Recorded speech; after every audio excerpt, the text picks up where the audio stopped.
say, can you see by the dawn's early light what so proudly we hailed at the twilight's last gleaming,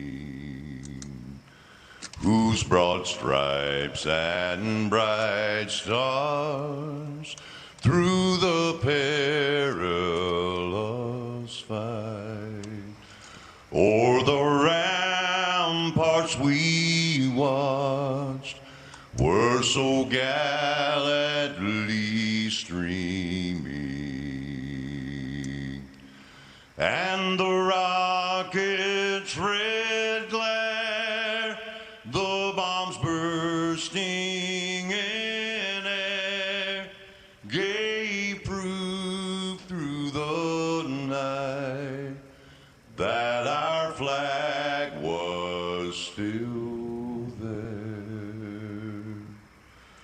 Oh, say does that star-spangled banner yet wave o'er the land of the free and the home of the brave.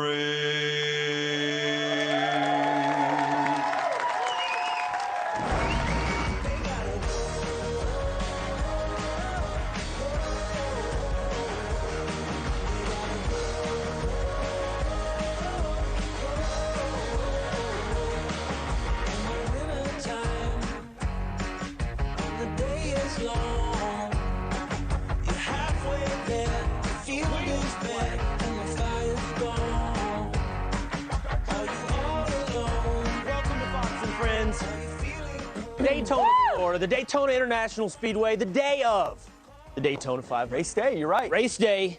How exciting. Very cool. By the way, Trace Adkins singing the national anthem, isn't that like exactly who you want to hear sing the national anthem at Daytona? Yeah, for sure. And we're going to have him later on. We're going to have him later on. You know who else you want to have when you're at Daytona? Who? Richard Petty. Absolutely. The king. Absolutely. 7-time Daytona 500 winner. He's going to be with us on set. Amazing. Right. Now I really do feel like a big boy. We're also going to have Richard Childress of Richard Childress Racing. We're going to have Corey LaJoie. He's driving the Fox Nation 77 car. No, his teammate's driving the 70. His teammate is Landon. So, Rachel, when you're cheering today, you can cheer, "Let's go, Landon." Let's go, Landon. Hey, or the 77 car. Can I tell you, yesterday when we were here after the show, we all stuck around and hung out, and they played the national anthem. And at the end of the national anthem, everyone around me said, at the end, "Let's go, Brandon." I know you guys were there and you heard it. And I looked around and somebody looked at me and said, "You're in Florida now." It's true. True. Wow. By the way, he was leading the Xfinity race last night as well, the 68 car, which is the precursor, the preview. And that race last night ended in a massive crash on the final lap. Oh, wow. So exciting. If you didn't catch that, preview the action. Once that last lap goes, you know this, Will, that last, I mean, all bets are off. All teammates are off. It's a race to big reshuffling. A lot of NASCAR today. Ricky Stenhouse Jr. is going to be with us as well. And, of course, we get to the big news of the day as well here. Be sure, by the way, to tune into the Daytona 500 on Fox at 2:30 p.m. Eastern Time. Here is that news of the day we need to get to, starting with a Fox News alert. Breaking overnight, 2 Ukrainian soldiers are dead, 4 are hurt. Russia's military reportedly testing the waters of war. They sure are. Alexandria Hoff is following the developments from Washington, D.C. Alexandria. Well, Rachel P., good morning. The Ukrainian military stated that this is the result of a shelling attack by pro-Russian separatists in the conflict-ridden eastern region of the country. The fear is that Russia could use the escalating violence there as a pretext for invasion, an invasion that President Biden said Friday he is certain will come. The White House backing that up with a statement that included Russia could launch an attack against Ukraine at any time. Now, this weekend, Vice President Kamala Harris met with Ukrainian President Zelensky in Munich. She spoke of potential consequences for Russia, and here's what she said just moments ago. The purpose of the sanctions has always been and continues to be deterrence. But let's also recognize the unique nature of the sanctions that we have outlined. These are some of the greatest sanctions, if not the strongest, that we've ever issued. But following their meeting, Zelensky appeared to take a swipe at the administration for not imposing these said sanctions as a preemptive deterrent to war. Listen.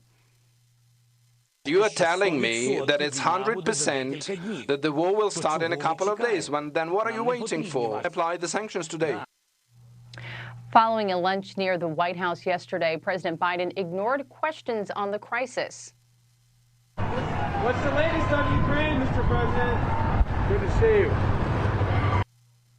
President Biden does plan to address the deteriorating situation when he meets with the National Security Council. That'll take place later today. Will, Rachel, Pete? Alexandria, thank you so much. You know, you heard Zelensky was the Ukrainian president has been very careful to say a war is not going to happen. We don't believe a war will happen. Vladimir Putin's not going to do this. Sensibly, because he knows a war with Russia is a really bad idea for the state of Ukraine. And believing that the United States would get firm at some point, now you're starting to see the frustration come out. Because he's saying, listen to what he said. He said, Americans are saying 100% that the Russians are going to invade. Then why aren't you doing anything now? And if you're saying you're going to deter him, but it's a 100% chance they're going to invade, then impose something now that says you mean business. Instead, we sent Kamala Harris there, who hasn't succeeded on one thing, to speak gobbledygook, international speak, which only encourages Vladimir Putin. Why do you think they won't do these sanctions before? I mean, it's not in our interest to go to war, or for Ukraine to go to war. For the West, for the West and for Europe. Why, Will? I'm trying to make sense of it. I don't get it. Well, the Biden administration's explanation is that sanctions are used as a deterrent. That's right. In other words, the deterrence being, if you do this, then we will sanction you. The Russia's going through that calculation. But to Pete's point, and Piers Morgan made this point yesterday here on the set as well, if you're 100% guaranteed that the Russians are going to invade Ukraine, then sanctions are warranted. What are you waiting for? Casualties? Are you waiting for people to die? That's what it appears Vladimir Putin is trying to conjure up at this point. If you read the reports, they're trying to create a moment, right? A justification, a rationalization. They said they found a bomb under a bridge and there were 200 kids on a bus, and if it had gone off, it would have been an attack on Russian citizens. There's something, look for something in the coming days that he will seize on, potentially a red flag or a false flag. Yesterday here on the program, we had Trey Yingst, who was embedded with Ukrainian troops who were taking fire from Russian separatist troops. But again, as you pointed out, Pete, that's sort of bait. That's a predicate to try to trigger Ukrainian response that then allows a Russian invasion. So when you talk about sanctions, some of those sanctions could be, banking sanctions, things to hurt the Russians in that way. Another sanction could be on energy going to Germany, and obviously Germany probably doesn't want that. You know, Secretary of Energy under Trump, Rick Perry, was reminding everyone just, I guess, yesterday that, the Trump administration was trying to be the energy provider, the gas provider to Europe, and also decrease their dependency on Russia by doing that. And there was a lot of investment that was beginning to happen. But when Biden shut down the XL pipeline, all the investments, like down in Louisiana, places that were going to be able to eventually ship that gas out to Europe, basically they stopped. I mean, who would make those kinds of massive investments under an administration like this? And this is what Secretary Perry said. He basically said, energy policy is national security policy. Take a listen.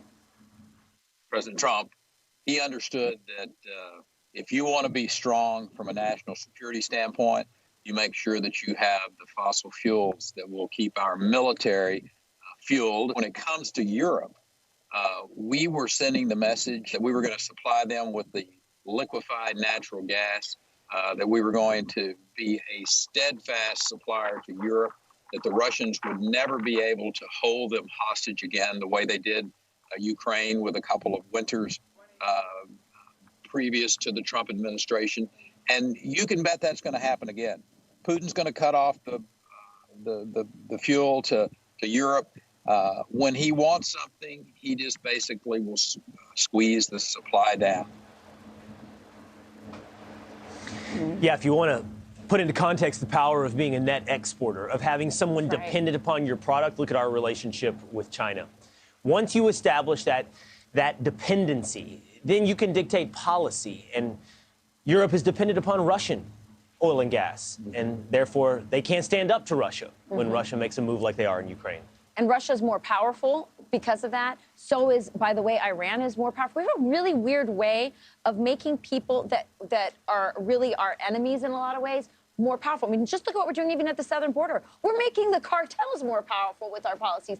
This is something the Biden administration really needs to start to look at, because this is just unacceptable. It is. To your point, you're exactly right. I mean, Vladimir Putin is living rent-free in the minds of Americans right now. I'm almost sick of talking about him. I am too. Because we spent so much time talking about him in a false, fake way for years as they tried to create a pretense, as we've learned more about, that there was some sort of Russia connection to Donald Trump. We now know that's debunked, fake. And yet here we are again, the whole world's talking about this guy right here who likes to ride horseback shirtless, because he's an egomaniac who wants to reestablish the USSR. But all of that said, Rachel, I'd rather have our southern border closed. Yeah. I'd rather have our energy independence back. I'd rather have our police respected here at home than worry about whether or not he's going to take the eastern part of Ukraine. Okay. That is a European problem. Well, you're absolutely That's a NATO I agree problem. with that. Yeah, we end up Americans talking about chasing it. shadows. Yes. Yes. We're chasing fake scandals, ignoring real scandals, absolutely Yes. running scared.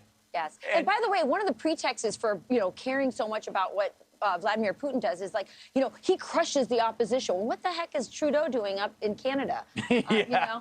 Maybe we ought to do something in Canada instead. Maybe we ought to send some troops to that border as well. Well, that might get me some mail here. But, I mean, it'll help if I support it, right? Yeah. Then they come at both of us. Yeah. Canadian invasion, supported. Cancel us both. We're glad you're here, though. We got a whole 4 hours in front of us here. We hope you are very warm wherever you are, but we came to Florida and we are freezing. Yeah, okay? what's up It's with not that? warm up here. It's windy. Well, it's plus cold. we're up high. We're looking down high. on this track, and it's up high, and there's wind. But we will not complain this No, morning, we because won't. we have the best view, best backdrop in television, and an amazing race coming up. But can I say one thing? If it does warm up, I have the best hair and makeup crew here at Fox, and they did an homage to Nicole Kidman and Days of Thunder. So I am wearing all white, just like Nicole Kidman at the end. And they curled my hair. So All white at a racetrack makes a lot of sense. I know. Well, I thought the same thing when I saw Days of Thunder. But I thought, well, Nicole can do it. We're going to do an homage, and I love my team. And thank you so much, Tara and Anthony. Absolutely, and we're grateful that you are here. Now we've got some tough news this morning as well as we transition to more breaking news. A police officer is dead after a helicopter crashes in Southern California. And this just hours after another helicopter plunged into the ocean off the coast of Florida. Gosh, Ashley Strohmeyer has the latest. What's going on, Ashley? Yeah, guys, one officer is dead and the other one is seriously hurt, and it happened after the helicopter crash in Southern California you were just talking about. The Huntington police, the beach police chopper, actually went down in shallow water Saturday night in Newport Beach. The chief sharing updates on the tragedy late last night. Listen. One of the officers, a 16-year veteran, was extricated. He is in critical condition, but he is doing okay. The other officer, unfortunately and tragically, passed away. Nicholas Vela was a 14-year veteran of the force. He leaves behind a wife and daughter. Later on, fellow Huntington Beach police officers formed a procession in his honor. The department saying Vela served with, quote, honor and dignity. The officers were responding to a call for service when the chopper went down. Police say the cause of the deadly crash is not yet clear. But, guys, just hours earlier, a helicopter plunged into the ocean near a crowded beach in Miami. 3 people were on board at the time of that crash. Police say 2 of the 3 were hospitalized and are stable. The FAA is investigating what caused the crash. Fortunately, no injuries were reported from people on the water or the beach. So good news on that front, not so much with the police chopper. Back to you guys. All right, Ashley. Thank you, so Ashley. much for that. Thank you. Well, helicopters can be really scary. I've always been told helicopters, that's what you should fear. I know there's a lot of skilled helicopter pilots out there that will tell you everything's safe if it's done in the proper preparations. But, man, this is scary stories. Yeah. All right, transgender swimmer Leah Thomas continues to leave her female competition in her wake. Her latest big win, and what one teammate has to say about it. Plus, critics tried to bring him down. Oh, here we go. After his last comedy speech, but Dave Chappelle refuses to be canceled. His stabbing of a Washington state detective. Pierce County authorities say the officer was attempting to arrest an accused child rapist. That suspect allegedly pulling a knife, slashing him in the head. Another officer shooting and killing the suspect. The injured officer is now recovering in the hospital. This morning, the family of Ghislaine Maxwell fearing for her safety. This after a friend of her former lover, Jeffrey Epstein, is found dead in a Paris prison. Jean-Luc Brunel ran a modeling agency and faces charges for securing girls for Epstein. Authorities say he was found hanging by his bed sheets early Saturday. Maxwell is currently being held in a New York City jail, fighting a guilty verdict. Transgender UPenn swimmer Leah Thomas narrowly clutching first place in the 100-yard freestyle at the Ivy League Championship. Right behind her, Yale transgender swimmer Isaac Hennig placing second. Hennig goes by he, but has not started hormone treatment, allowing him to compete with women. A fellow UPenn swimmer telling the Daily Wire, you look at the faces of the girls who are second, third, you see a smile, but they can only hold it up for so long. You can kind of see a little bit of sadness knowing that maybe they would be first. All right, Will, Pete, Rachel, sending it back down to you in Daytona. Thank you, Carly. Thank you, Carly. Thank you. There's no maybe.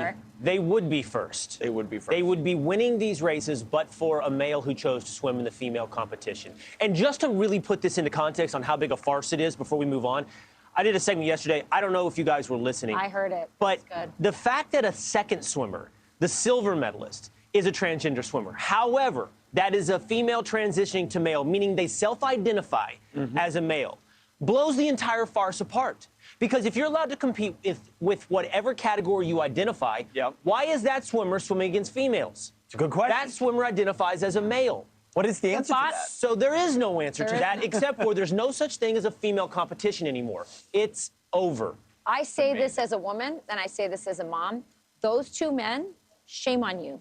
Shame on you for what you've done to those girls who worked so hard. It's and by the way, to be clear, though, it's one man. Well, one man and another swimmer who's a female who identifies as a man. Okay. That man and that woman who's, I mean, the whole thing is just crazy. But I just think it's shame on them. These girls have worked really hard to get where they're at. And especially Leah Thomas was a mediocre swimmer by male standards.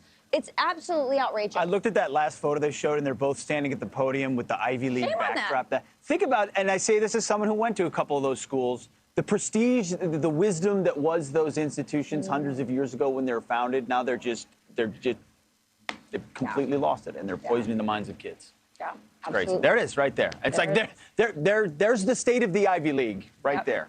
Yep. Don't send your kids. And now we move to this. If you'll remember, a few months ago, Netflix workers staged a walkout in protest of Dave Chappelle, comedian Dave Chappelle's new Netflix special entitled The Closer. This controversy was in October of 2020, so it was almost a year and a half ago that this took place. Dave Chappelle received a ton of heat from the trans activist army.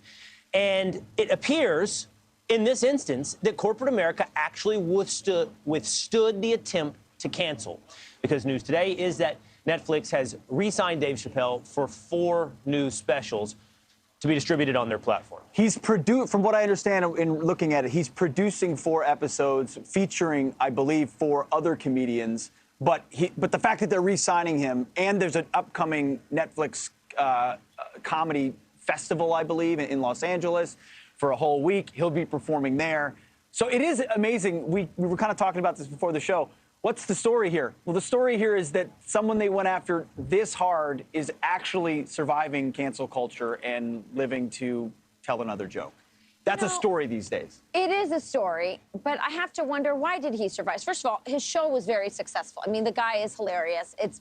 If any smart person at Netflix who's looking at it from the money side would absolutely renew this guy and do exactly this deal. But the question is, there are other equally talented people who don't survive this. And, you know, look, Netflix has a lot of very powerful, you know, the Obamas are on that board. Well, they're not equally talented. I think one of the parts is that he really is next-level talent. He is amazing, but I wonder why he survived. Other people haven't. I think I have an answer for that. Because most of the woke movement is fraudulent. In other words, it's driven by some radical ideologues or power seekers who look to drive cancel culture as a way to hold other people down. But those that comply are largely driven by fraudulence and fear. In other words, your average corporate CEO doesn't believe that Leah Thomas should be swimming in the women's division. Of course not. They do not. Yet they comply to that mob's demands out of fear of their own cancellation or the cold calculus it won't hurt their business. Dave Chappelle, the cold calculus was clear. He's good for business. He's a star. Yes. It's good for my bottom line. I don't have to pretend to be woke here. Same thing with Joe Rogan. Same thing with Joe Rogan, and Spotify will stand by Joe Rogan because it's good for business. Somebody lesser, who might still be profitable, Rachel, but the margin is smaller, they will fold out of weakness, not out of ideology. Also, a lot of the trolling wasn't just random, people on the internet, which all of us are kind of used to that. But it was employees at Netflix, and that tends to be, that is the trend now, that these really young, woke kids who have been indoctrinated through all their education come into the companies and try and pressure the corporate heads to do that. Well, yesterday we had Piers Morgan on the show, which we're really excited about. He's kind of joining the Fox family here. Spice it up. His show that he airs in England is now going to be airing on Fox Nation. We had him join us. We had a fabulous conversation with him yesterday, and he talked about cancel culture. And he says that what he wants his new show to do is to cancel culture. Take a listen. This kind of ultra-woke cancel culture mentality, which is sweeping the world now, and certainly in the UK and here and as far as Australia and so on. What it's designed to do is to bring in a new form of fascism, which is, of course, the very thing that liberals would always say they're most against. And yet here they are, cancelling and shaming and vilifying people and trying to make people conform to their very narrow worldview. If you don't have free speech, you don't have a democracy. And I see so many people now losing their jobs for expressing an opinion. I see so many people terrified of expressing an opinion. And I'm thinking, right, I need to do a show where every night I'm taking this on. I want to cancel culture. Well, we're glad to have him. But it's not just people being canceled or losing their jobs for having an opinion. Now we're in this new era where if you don't have the vaccine, you can lose your job. I mean, there's a lot of things going on and people being authoritarian. We're going to get to that, a story later on the show about New York City schools and a performance they're holding where they perform vaccinated versus unvaccinated for kids. Later on, we'll see that. But it is also an era of self-censorship, which is crazy. You've talked about this, too. Yeah, that's a real danger, Pete. That's a real danger. You're not actually free if you're not able to say with your mouth what you're thinking in your mind, especially if you're a comedian. Yeah. I mean, it's one thing on TV, but if you're a comedian, you tell jokes for a living, your job is to point out, inconsistencies, discrepancies, stereotypes, all of those types of things and make people laugh. You can't even do that. Well, and it's funny you say that because a lot liberals still to this day they're perplexed by the appeal of Donald Trump. And the appeal of Donald Trump for a lot of people who maybe didn't agree with everything he said or his tweets or whatever, what they did like was that he felt free to say what he thought at all times. and that's a freedom that even if you don't like what he says, that we ought to get behind because, whether you're in comedy or politics, speaking the truth, being able to, not self-censor is an important part of democracy. But the common thread, to your point, whether or not it's the vaccine or it's cancel culture, it's trans issues or it's race, it's a culture of compliance. Yes, and submission, which is a very Chinese communist. Coming up, the CDC is lowering speech expectations for toddlers for the first time in nearly 2 decades. Expectations for how well they should be advanced in their verbal skills. Could masks be to blame? We'll ask Dr. Marty McCary next. You think?